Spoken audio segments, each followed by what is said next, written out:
নমস্কাৰ প্ৰিয় দৰ্শক, প্ৰজ্ঞান ইউনিভাৰ্ছ চেনেলত আপোনালোকক সকলোকে স্বাগতম জনাইছোঁ। আজি আমি লৈ আহিছোঁ যিহেতু শাওণ মাহৰ কিছু ৰাশিৰ ওপৰত আমি যিহেতু আলোচনা কৰিম, গতিকে পলম নকৰি আহক আমি ভিডিঅ'ৰ মাজলৈ সোমাই যাম। প্ৰিয় দৰ্শক, শাওণ মহাদেৱৰ প্ৰিয় মাহ, যিটো সকলো শিৱ ভক্তৰ বাবে অতি বিশেষ। এই মাহত ভগৱান শিৱক পূজা কৰি সাধনাৰ ইচ্ছা পূৰণ হয় আৰু সমস্যা দূৰ হয়। ইয়াৰ বাহিৰেও শাওণ হৈছে মহাকালৰ পূজা আৰু ধ্যান কৰাৰ আটাইতকৈ ডাঙৰ সুযোগ। এই সময়ত কৰা তপস্যাৰ ফল নিশ্চিতভাৱে পোৱা যায়। হিন্দু ধৰ্মত ইয়াক প্ৰেম, শক্তি আৰু প্ৰাকৃতিক সৌন্দৰ্যৰ প্ৰতীক হিচাপে গণ্য কৰা হয়। এই সময়ছোৱাত বিভিন্ন স্থানত ভোলেনাথৰ পূজা কুণ্ড স্থাপন কৰা হয়। লগতে সমগ্ৰ দেশতে কাঁৱৰ যাত্ৰা আয়োজন কৰা হয়। এইবাৰ 2025 চনৰ 11 জুলাইৰ পৰা আৰম্ভ হ'ব লগা শাওণ মাহ ধৰ্মীয় দৃষ্টিকোণৰ লগতে জ্যোতিষৰ দৃষ্টিকোণৰ পৰাও ই বিশেষ। আপোনালোকক কওঁ যে জ্যোতিষত মহাদেৱক মনৰ কাৰক চন্দ্ৰৰ লগত সম্পৰ্ক থকা বুলি গণ্য কৰা হয়। সেয়ে এই মাহত মহাদেৱে 12টা ৰাশিৰ ওপৰত আশীৰ্বাদৰ বৰষুণ কৰিব, কিন্তু কিছুমান ৰাশিয়ে বিশেষ উপকাৰ লাভ কৰিব পাৰে। গতিকে জানো আহক কোন কেইটা ভাগ্যৱান ৰাশি আৰু এই পবিত্ৰ শাওণত কি কি বিশেষ ফল পাব। প্ৰিয় দৰ্শক, প্ৰথম ৰাশিটো যদি চোৱা হয় কৰ্কট ৰাশি। মহাদেৱৰ আশীৰ্বাদত এইবাৰ আপোনাৰ জীৱনত এক ডাঙৰ পৰিৱৰ্তন দেখিবলৈ পাব। দীৰ্ঘদিন ধৰি বাকী থকা কামবোৰ সম্পূৰ্ণ হ'ব। পাৰিবাৰিক জীৱনত সুখ আৰু শান্তি থাকিব। ধৰ্মীয় ভ্ৰমণৰ সম্ভাৱনা থাকিব।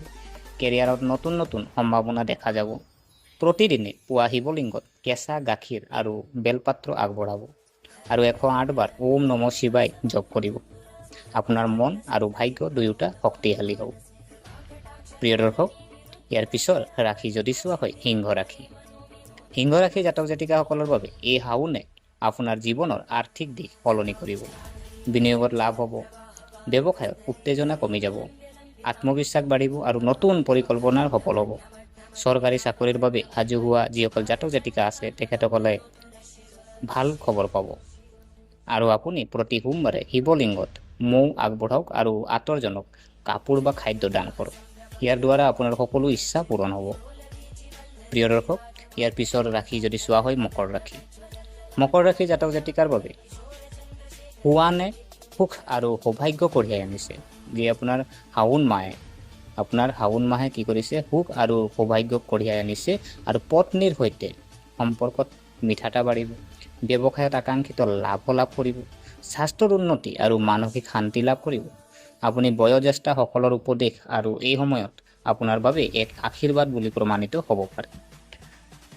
আপুনি সোমবাৰে মহাদেৱক ভাং, কপোৰ, বগা চন্দন আৰু আপুনি যি ধতুৰা ফুল আপুনি আগবঢ়াওক। ইয়াৰ দ্বাৰা আপোনাৰ জীৱনৰ সকলো বাধা আঁতৰি যাব। প্ৰিয় দৰ্শক, ইয়াৰ পিছৰ ৰাশি যদি চোৱা হয় বৃষ ৰাশি। এই মাহটো আৰ্থিক দৃষ্টিকোণৰ পৰা বৃষ ৰাশিৰ জাতক জাতিকাসকলৰ বাবে বিশেষভাৱে উপকাৰী হ'ব। আৰ্থিক ব্যৱস্থা সুদৃঢ় হ'ব। পাৰিবাৰিক জীৱনত সন্তুষ্টি থাকিব। ল'ৰা ছোৱালীৰ পৰা ভাল খবৰ পাব পাৰে। কেৰিয়াৰত নতুন দায়িত্ব পাব। আৰু আপুনি যদি চোৱা হয় গাখীৰ আৰু চেনি মিহলাই আপুনি কি কৰক, শিৱলিংগত অভিষেক কৰক আৰু ওম ত্ৰয়ম্বকম য়জামহে মন্ত্ৰ 108 বাৰ জপ কৰক। প্ৰিয় দৰ্শক, ইয়াৰ পিছত ৰাশি যদি চোৱা হয় বৃশ্চিক ৰাশি। বৃশ্চিক ৰাশিৰ জাতক জাতিকাৰ বাবে যদি চোৱা হয় এই শাওণ মাহত ভাগ্য জাগ্ৰত হ'ব। কেৰিয়াৰত নতুন সুযোগ পাব। ৰোগৰ পৰা মুক্তি আৰু মানসিক সকাহ পাব। বিদেশ ভ্ৰমণ বা চাকৰিৰ সম্ভাৱনা থাকিব পাৰে। জীৱনত নতুন দিশ আৰু উৎসাহ আহিব। আপুনি দৈনিক মহামৃত্যুঞ্জয় মন্ত্ৰ জপ কৰি সোমবাৰে শিৱলিংগত ধতুৰা আৰু বেলপাত্ৰ আগবঢ়াওক।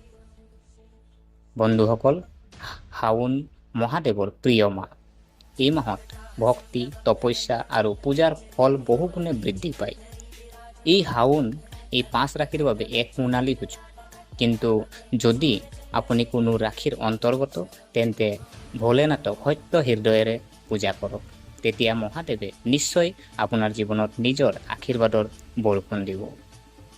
গতিকে প্ৰিয় দৰ্শক, আশা কৰিছোঁ আপোনালোকে ভিডিঅ'টো চাই ভাল পালে। যদি এই ভিডিঅ' আপোনাক কিঞ্চিত মানুহ লাভান্বিত কৰিছে, তেনেহ'লে আপোনালোকে কমেণ্টত মহাদেৱ বুলি লিখি পেলানি আমাৰ ভিডিঅ'টো লাইক কৰক, শ্বেয়াৰ কৰক আৰু যদিহে আপোনালোকে ছাবস্ক্ৰাইব কৰা নাই চেনেলটো, যেতিয়া আপোনালোকে আমাৰ চেনেলটো ছাবস্ক্ৰাইব কৰি আমাক উৎসাহিত কৰিব বুলি আশা থাকিলে পুনৰ লগ পোৱাৰ প্ৰতিশ্ৰুতিৰে আজিলৈ বিদায় মাগিলোঁ। ধন্যবাদ।